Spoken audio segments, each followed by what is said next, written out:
welcome to the Cure Chronicles. I'm ecstatic to be joined by Guy Anthony today, a dedicated HIV/AIDS activist, community leader, and author. Diagnosed with HIV as a teen, Guy has dedicated his adult life to the pursuit of neutralizing local and global HIV and AIDS-related stigma. He released a book called Positively Beautiful and was named one of the top 100 HIV Prevention Leaders Under 30 by POZ Magazine, one of the top 100 Black LGBTQ SGL Emerging Leaders to Watch by National Black Justice Coalition, and one of DBQ Magazine's Loud 100, which happens to be the only LGBTQ list of 100 influential people of color. He's also founder of the Black Gifted and Whole Foundation, an organization that provides scholarship to Black gay men attending college. Very impressive. Welcome, Guy, and thank you so much for joining me today. Thank you for having me. This is an honor. I'm excited about this. Anytime I get to share what I've gone through with anyone, I take it very seriously. I do not play around with my story because I understand that my story has gotten me to this point and it has positively impacted other people's lives. I don't know how, because it's just my truth, but apparently my truth resonates with people. So, Sure. I won't fight it. But a little bit about why I say that is because growing up in a very religious household, my parents, my mom's almost an evangelist, if you will. We all grew up in church. Sex was not even talked about. So before we can even think about HIV being stigmatized, hell, sex was stigmatized in my household. And then after I was outed, I didn't have the luxury of coming out on my own. I was outed by a family member at the age of 16. Before I even understood what my sexuality would be, I knew that there were some things that happened to me in my childhood that would ultimately change the trajectory of my life. And so I knew that I was, struggling with these feelings. But whenever I would try to talk about it, it was go pray about it, or let's go to the altar. And so before I even was infected with HIV, my sex was stigmatized. And so, and I'm not alone in that. A lot of Black and Brown communities, we are very religious, and the stigmatization of even having sex, God forbid I have same-sex sex, so that was something that we talked about. My parents never talked to me about sex. Everything that I learned about sex, I learned from other people in the world. And so, I often say that, most people are afraid of the stigma because I know a lot of people that are in care but won't talk about it. Huh. And so essentially, I may be jumping around a bit. That was really one of the reasons why I wanted to write the book Positively Beautiful, is because I had so many friends living with HIV, but they were sort of all coming to me and dumping on me and asking for the resources. And how do I talk to my doctor? How should I empower myself to communicate with my doctor about my own sex life? And so that's why I wrote the book. Like, okay, listen, I have so many friends living with HIV, but everyone's afraid to talk about it. And so I think that, storytelling has definitely helped my career in the sense that I'm not afraid to share, how I became HIV positive, my life before and post diagnosis. And especially in the South, where they don't have as many resources as I have in living in Brooklyn. My healthcare looks completely different than another Black gay man's health. And the way in which he engages his doctors in the South.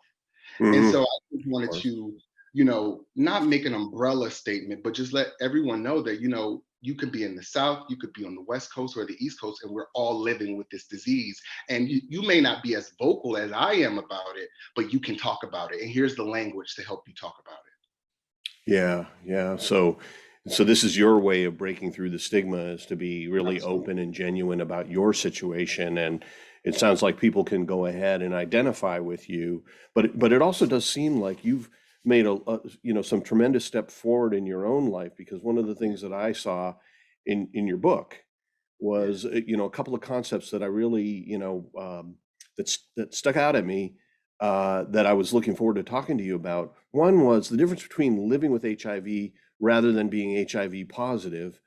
And then the second thing, which I thought was related, was finding happiness. Like at the end of one of the chapters, you go, I am happy. Yeah. Okay. And, happiness is a very complex concept, right? but there is a possibility of finding happiness in a wide variety of situations. There isn't just one way to be happy. Yeah. You know, can you, kind of share some of your Yeah. wisdom in this area? Because I think that a lot of people are trying to look for that, opportunity to still be happy, even facing challenges as just huge as, Yeah. as And living with HIV. and even with that, because I feel like when you say, um, I am HIV positive, you put yourself in a box. Hmm. And when I say that I have HIV, I'm also dark skinned. I also am an actor. I'm also all these other things Hmm. besides my HIV status. And I Hmm. think that sometimes people get so caught up in that status, because to them it is the end all to their life. And Hmm. what I understood the most is that I truly began to live after my diagnosis, which Hmm. is quite interesting because Yeah. before, I mean, a little bit more about my background, I don't mind. I was, a drug addict living in LA when I was diagnosed. I have Hmm. been sexually assaulted when I was living in Philadelphia. That is how I seroconverted. So, it wasn't as if I was promiscuous and having lots of sex. I was actually sexually assaulted. And Yeah. so when you think about the stigma, it's not the HIV, it's around the sex part. And Yeah. I'm like, okay, so what if I was sexually assaulted? Do you still feel that way about HIV now? Because Hmm. this wasn't something that I could control. And even if you could control it and you had sex and seroconverted in that way, so what? There shouldn't be any stigma around it anyway. Oh Yeah. God. Yeah. No, you're absolutely right. I mean, and I think it's more, it's not so much how you think about HIV, but how you think about the person who Yes. happens to have HIV, and what Yes. does that mean? That is the stigma, right? Because there is this presumption, right? Yeah. That immediate presumption that, oh, well, if they have HIV, they must be gay. Yeah. Well, that is absolutely false. Okay, I talk to lots of But people that's that are the way, straight that have HIV. essentially, that's the way the media has portrayed it, right? Because, even when I was younger, I didn't know what HIV was per se, but I just knew it was a gay disease. Right, right. And Yeah, so that's I'm right, like, because it's almost like they only talk about it together, they right? only talk about it in that regard. It, And then it's, and even if, growing up in Detroit, as a gay man, I, as I got older, I was just like, oh my God, I'm going to get HIV. Because that was almost expected of me being gay, especially I remember, growing up, like I said, in church, and our pastor would preach about homosexuality, and the result of being gay would be HIV. So mhm. you Oh, already put the wow. fear of God in me, Yeah, that I would contract HIV without me even understanding my sexuality at that time. And so, like, what I try to do is I'm a rapper, I'm an artist, I write, I'm an advocate, I'm a son, I'm a brother, I'm all those things wrapped up in one. HIV is just part of my story. And I right. make it a point to, let people know that everything that you wanted to do before your diagnosis, you can still do. And so to Yeah, go back about the way that I started to live after diagnosis, I was going down a very dark path. And I did not see myself making it to 25 years old. I really did not, because I was dealing with so much depression. I didn't know at that time, but it was depression. I have bipolar disorder and I take medication for it. So that's also something else, right? And so I knew that I had been depressed because of the molestation as a child and then the rape at 19. I just knew, and I self medicated with the drugs, and I just did not see myself living. And then one day, I go get tested and it came back positive. I remember the tester was just like, you have no emotion. Like, there was no tears. I knew it because I felt like I had been told my whole life, because I was a gay man, that I would get HIV. So to me, it was just like, okay, just another thing. And so, for a while, I had a near death experience while living in LA, and I had to go back home. And that's the moment I was like, I'm not going to allow HIV to take me out. I'm not going to allow anything to take me out, period. And so that's when I got into care, because I met a man in Atlanta, and I was underinsured, just underweight, all these types of things. And I remember Googling and researching HIV AIDS organizations, in my area. And I found this center, this drop-in center. And it was the first time that I had seen other Black gay men talk about HIV in such a way that it wasn't a death sentence. And I was like, okay, so there are people actually living whole lives with HIV.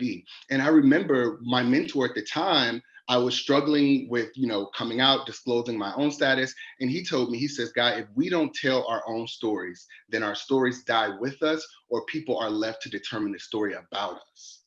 And Mm. at that moment, it clicked. I got to tell my story. Yeah. And that's Yeah. how Positively Beautiful, was born, because I decided that I don't want anybody telling my story but me. Right. And it is not this is not the end of my story, me being, HIV positive. In so many ways, my career took off after, sitting in that truth. But I do understand that everybody's, you know, trajectory in life is not to disclose their status or be as public as I am. But Mhm. that's my way of, getting myself out of depression, getting myself out of the mind frame that I was going to die from this disease. Like, no, I am going to live, and I'm going to help other people live too. I mean, that's just absolutely fascinating. It seems like facing your greatest fear, sort of Yes. realizing your greatest fear, made you kind of relook at your entire life and decide to start living it, right? Yes. You were, it seems like you kind of, that was a moment, a turning point where you decided you're going to take charge of your life. And then it looks Yeah. like you got a little bit of luck there, like you ran into somebody that was a good mentor, right? Yes. Which is And critically important, right? And that's it, another it, thing that you're doing here with all of your openness, with all of telling your truth. You're spreading a lot of the things that you learned from that part of your journey. yeah. And this could be something that could, give somebody a new perspective and they could grab onto their life and be more than just HIV positive. They could be living with HIV and that could just be part of their life, and the rest of their life could be happy and fulfilling, Yeah. and they could be directing their own life. Absolutely. Yeah. Yeah. I Oh, agree. what a fantastic, way to look at it. So how do so can you share with me a little bit of, what is the day-to-day experience living with HIV? So what are the extra things that have to be incorporated in your life, or the things that come along with HIV that you just have to deal with, that are the things that you have to kind of set aside, and then, add in everything else that is fulfilling in your life? Well, I have two. I guess I have two. Two starting points. One, um, being newly diagnosed was different from my day to Hmm. day, but now I'm 17 years positive. Hmm. So the only time I remember that I have HIV is when I take my meds at night, Got it. Okay. right? So And so once because a day you get reminded, and is that once just a like day, one pill or?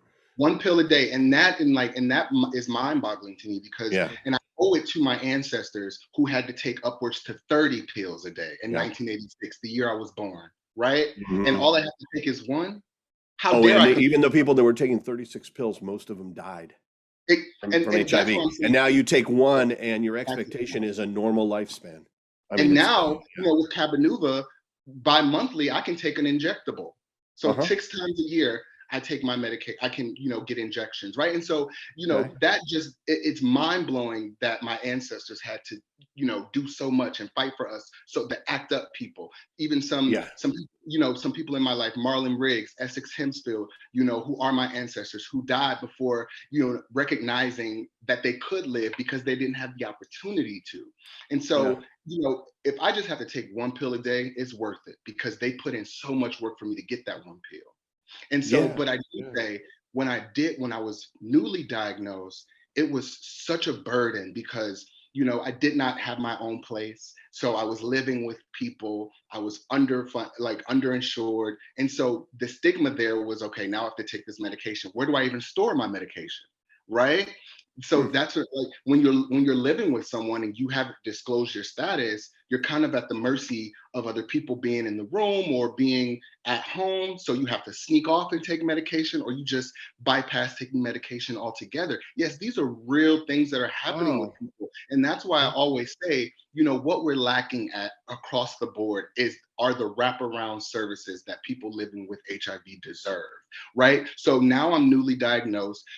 I have ADAP. You connected me to the resource. But now, okay, I live with my mom.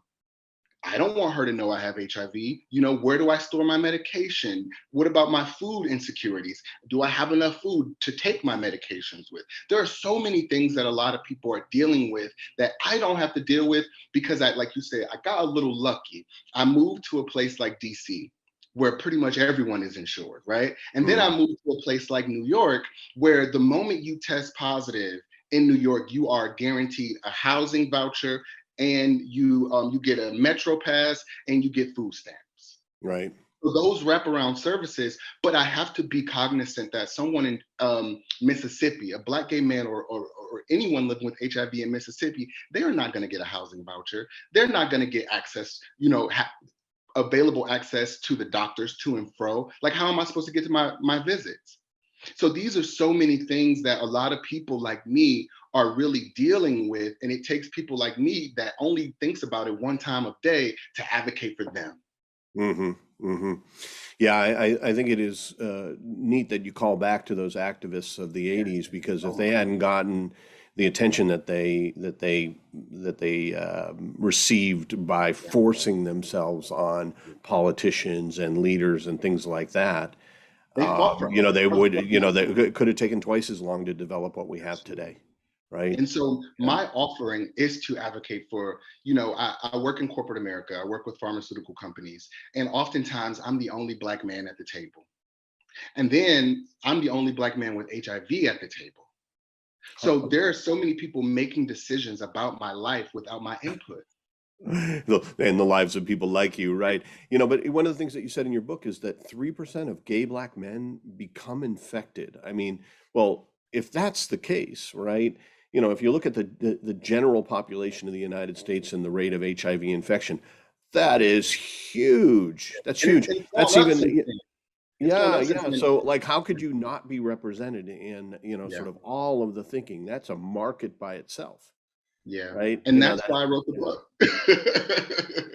I yeah, wrote the book for that reason alone, is I wanted people to see themselves. And I did not want to focus on morbidity of living with HIV. I wanted to focus on the vitality of life hmm, once you become diagnosed. So if you notice, I took time and made the typography in the book beautiful. The cover's beautiful. It's hidden gems. They're little pills. There's a heart in there. There's a man pushing to the earth, trying to get out of his situation and see the light. yeah, I made sure that I styled the guides right. I took great pictures. I wanted people yeah. to see themselves in this book and not go, okay, this is somebody else just preaching to us to get us to take medication. No, that's just half of the battle, right? Like, I need you to see yourself represented in this little book because it's only a couple pages, right? But that book has gotten me to interview with you today.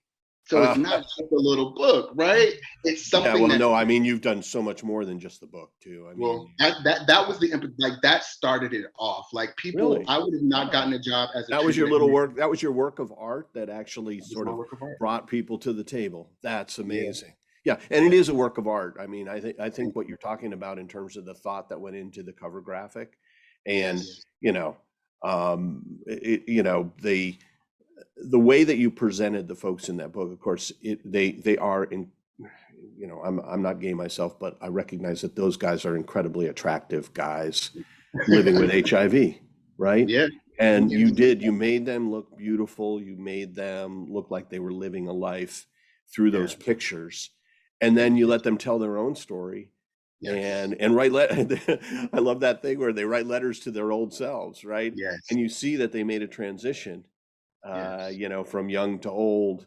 And that advice actually is probably good for that person in Mississippi who's, Yeah. 12 years old or 15 years old and realizes that they're different Yeah. and feels like they're really alone. And they Yeah. read that book and they realize, okay, this is a journey that is actually, it's been traveled by many people Yes. before, and that might give them the strength or the motivation to maybe find some of those support groups, Yes. yeah, and take charge of their life even earlier than you got to. I mean, here you are, Yeah. this incredible success story, and the only thing that would have made it better is if it had happened at 17, right, where you were able to Yes. take charge of your life, and maybe without HIV, right? Yes. I mean, now HIV was a trigger Yeah. for you, and it's really great that you can put it in that positive light, but you know, Yeah. being gay in America is still not simple, is it? Yeah.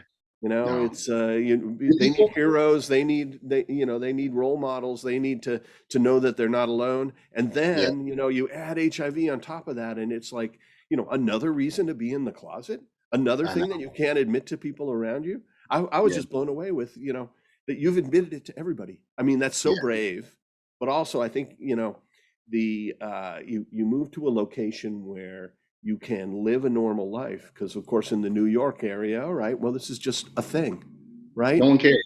Yeah, no one cares. It's like DC, right? Yes. But even in those places, right? It's cool that New York has got this attitude that, well, look, if you've got HIV, then we need to make sure that you can get to your doctor's appointment so that Yes. you're not a potential spreader of HIV, that you're getting good medication. Because maybe everybody doesn't know this, but Yeah. you taking your pill every day, you are what is called well controlled, Yeah. suppressed. You are uninfectious. Yes. That's like, you're no different than somebody who doesn't have HIV in terms of the level of threat to people around you. You have Yes. nothing that is contagious. Yeah. So, that is something that New York says, hey, that's worth an investment in. Let's give him a housing voucher. Let's give him a metro pass. Let's make sure he makes it to his doctor's appointment, gets his medication. Now, you were motivated to do that on your own. There's a lot of Absolutely. people that are living with that despair, that Yeah. depression, right? And I've talked to some of them too. I've talked to people that were suicidal. It just Yes. blew my mind, right? Yeah. They felt like they had nothing to look forward to. Once again, something critical about your story that Yeah. everybody needs to hear is Thank that there you. is a reason to go on. There Yeah. is a life after, Yeah. HIV, and And hopefully it'll just get better and better, right? and I don't want people to assume that, okay, because I'm so open, so transparent, that I don't have my down days, that I don't get Mhm. dark. Yeah. I remember one time I met someone, I liked them, and we went on a date. And for the first time in a very long time, I was a little nervous about disclosing. And I'm like, Mhm. because this person didn't know me, he didn't know my story, he didn't know I wrote a book. We were just meeting as two people Right. connecting. And then after I disclosed, his face changed, and he Yeah. made the statement that, I was dirty. He was like, I Oh only my date, I only gosh. date clean people. Now I Huh. take 3 showers a day. I'm the cleanest person. I mean, let's be Yeah. clear. But at that moment, as far as I am along in my activism, in my advocacy, in my tell the world that I'm positive, that hurt me. That broke my Oh, heart a little bit. how could You it know. not hurt you? Yeah. So I I mean, don't we often all want to be liked, right? we Don't we all all want want to to be be like, accepted? Don't we all want to be loved for what we are, absolutely, right? absolutely, And we try our best, and yeah, then, somebody tosses something like that at us that yeah, really it's just a prejudice. It's just it is, it's kind of ignorance in a way, yes. right? I mean, to associate it with not being clean, I mean, that's just totally the wrong word. But you'd be And surprised. People still use yeah, that language. I can do it. If you do a quick search, I did this before this call, of HIV on Twitter under trending. You'll see so many disparaging things about yeah. people living with, so many jokes about us. Or go on Hmm. Instagram and you search HIV and you look and see what people are saying about us. As much as we want to believe people have evolved and they don't think, they don't stigmatize people living with HIV, they still do. And right now, it's even more present because we get to see it on social media. And so, Yeah. luckily, that doesn't bother me anymore. But imagine someone newly diagnosed without the resources, without the courage that I have. This could deter them from even getting into care because they don't want people to know.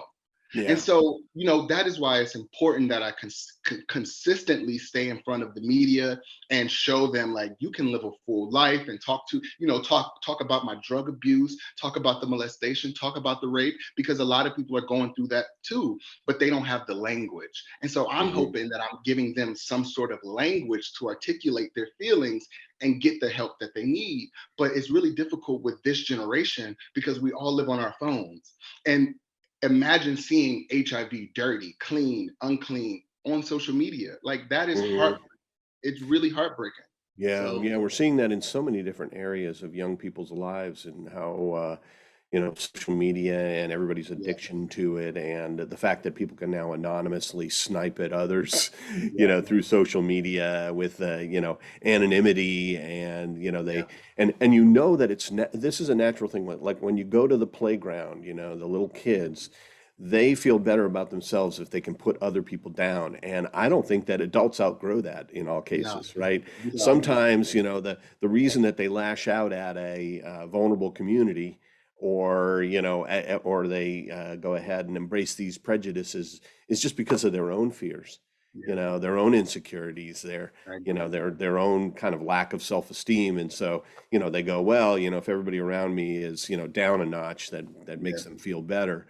That's really interesting. And so another part of what I'm hearing in your message is like, hey, yeah, don't be Anthony. Take Guy yes, Anthony's, sort of vocabulary, his language, his knowledge, his experience, and then utilize it in your life yeah, to grab your life and do what's right for you, right? Because you've yeah, even said a number of times here, hey, I'm not saying everybody should be out loud about this, and just reveal their status all over the yeah, place. Now you did that and that worked for you, but what you're saying is that they should have the knowledge through which they can select a path forward that will give absolutely. them the greatest opportunity for what? And what's the big theme in the book? Happiness, right? Happiness, affirmations. And I'm an artist, so the book was a form of an extension of my art. I released a rap album where I talk about drug addiction, and I talk about being raped and HIV. That's another part of my art. Me advocating on Capitol Hill for expansion in Medicaid for ADAP, that's another part of my art. And I often say, art saved my life in ways that a doctor couldn't, because I was just another number sometimes to these Hmm. people, right? I get 15 minutes with the doctor, cool, you take your meds, cool. But no one is really, looking at the whole person. I'm just sort of a line item on a grant. And I don't like that. And so I was empowered enough to create art that resonates with people. And I think Hmm. that that is something that kind of differentiates me from other activists or advocates, is because Hmm. I'm putting all of my true feelings in my art, and people love art that resonates with everyone. So Yeah. and I wrote a script recently about, it's called POZ NYC, about dating with HIV in New York. That's another form of my art. So I'm Yeah. showing people in different ways that you don't necessarily just have to get on a microphone, do a pharmaceutical campaign. You can create art, and let that be an extension of your activism. And you don't Yeah. necessarily have to say it, straight ahead. So Yeah, I think that, experience can cause deep feelings, and having deep absolutely. feelings, sort of begs for an outlet, right? And then Yes. some people are lucky enough to find their art. Because I think that, art is all about not just telling something in a factual way, but telling something in an emotional way as well, right? And I think that's why that has so much appeal to people, because you're Yeah. touching not just their minds with logic, but their That's hearts right. with emotion. And when you tell your truth with authenticity, Yeah. one of the things that I find is it cuts right through to the heart, Absolutely. right? And it gives the head a reason to listen. Yes. And so it's a second type of art that you're doing, Guy, which is Yeah. evangelism, right? You called, yeah, like evangelism has kind of a dirty word down in the Yes. South because it's probably all anti-gay and has all Yes. this stigma and stuff like that. But evangelism to me is about just telling your truth from the heart, Mm. right? And on this interview and in everything that I've seen you do, and in the book especially, I really thought that came through. And Thank so you. there's two forms of art there that I think are really valuable, and an opportunity for people to connect with you Yeah. and really benefit from all the things that you had the courage and the Yeah. strength to figure out and to deploy in your life and to Yeah. get to such a great place. And I I, love I it. got to say, I felt like I knew you before I even met you, because I've seen you Oh, so much on TV, and then having read your book and seen some of your other interviews, especially the HHS one. I thought that was a really, very tight, few minutes that everybody should watch. And I want to also say that everybody in the world should read your book. thank you. It shouldn't be confined to people that have HIV or people that are gay. No, it Yeah. should be for everybody to go ahead and exercise the most important human emotion and attribute that we have, and that is empathy with other Yes. people. This Absolutely. is your chance if you are like a straight white, Yeah. guy, right? To go ahead and walk a mile in somebody else's shoes. And Yes. and and one of the things that it might give them is a little bit Mm. more strength to handle the challenges in their life. Absolutely. Because everybody looks at their worst problem and it's their worst problem, right? You Yeah. get a little bit of perspective and you go, your worst problem ain't all that bad, buddy, right? Yes. Buck up, yeah, and Yeah. find your happiness and find connection to other people and figure out a way to love people that are not like yourself, right? And that Absolutely. book just invites you to do it. So highly recommended for everybody out there. Hey, look, You I'm heard gonna that, y'all. Thank you. this has been a great conversation. I mean, Thank you. I tell you, you're I feel bad about this, saying this in a way, but you're exactly what I expected. Oh, Right? cool. Oh, From well, that's everything I good. read, I mean, you're getting, your art is really exhibiting your soul, and your Yeah. soul, it comes across when you just chat with somebody. You got a lot to say. I want to talk with you again sometime. Let's not make I this would our love last that. interview, okay? I Yeah, would love that. yeah. This is a great start to, our relationship, right? I love You that. you get a chance to touch somebody else's life and learn something from it, and I really appreciate you sharing with me today. Thank you for having me. I mean, this was maybe my easiest interview. Like, it was just a conversation, and I love that, right? Because that's what I am. I'm an activist, and I like to talk from the heart. So I Mm. appreciate you, asking me questions that were about me. Most people kind of just, so this is what you've done, but no, like there's a story behind everything that I've done. So I really Mhm. appreciate you taking time out to actually read my book. Most people don't. Yeah, I So mean, it's such an easy read, and it's a quick read, and it's just jam packed with just instant value. I mean, it just yeah, and I'm so glad you enjoyed this too, yes, I did. and and I feel like yeah, that's what it was all about. It was just I want to learn more about you, and I'm glad Thank that you. you've been so forthright and so open and so articulate Thank as you. well. So let's do this again real soon. Let's do Uh, it. yeah, thank you again for joining us on the show. Thank you, Jeff. Thank you.